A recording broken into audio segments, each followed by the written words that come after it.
হায় যুবক, বলো না ভাইয়া, কি পরিমাণ যুবক তোমরা মোবাইলে আসক্ত, নারীতে আসক্ত, গানে আসক্ত, বাদ্যযন্ত্রে আসক্ত।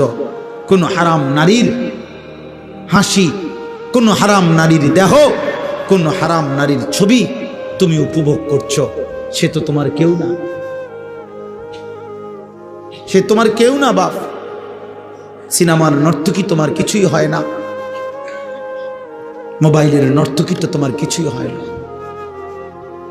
আল্লাহ নবী তো মুসিবতের কথা বলছে, আযাব আসবে উম্মত, নবী বলছে লা ইয়াকুনান্না মিন উম্মতি ইয়াস্তাহিল্লুনা আল হিররা ওয়াল হারিরা ওয়াল খামরা ওয়াল মাআজিফ।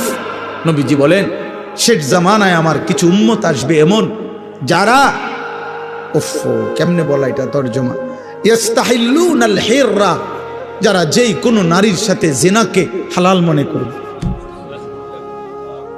ওয়াল হারির, যারা রেশমি পোশাক পরাকে হালাল মনে করবে, ওয়াল খামরা, যারা নেশা মদকে হালাল মনে করবে, ওয়াল মাআজিফ, এবং বাদ্যযন্ত্রকে যারা হালাল মনে করবে। হুজুর আমার উস্তাদ ছিলেন হযরত মাওলানা এরশাদুল্লাহ রাহমাতুল্লাহ আলাইহি।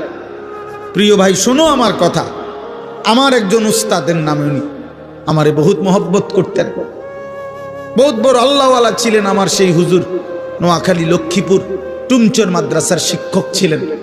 জোহরের নামাজ পড়ে হুজুর মসজিদে বসে বসে তাসবিহ পড়তেছিলেন।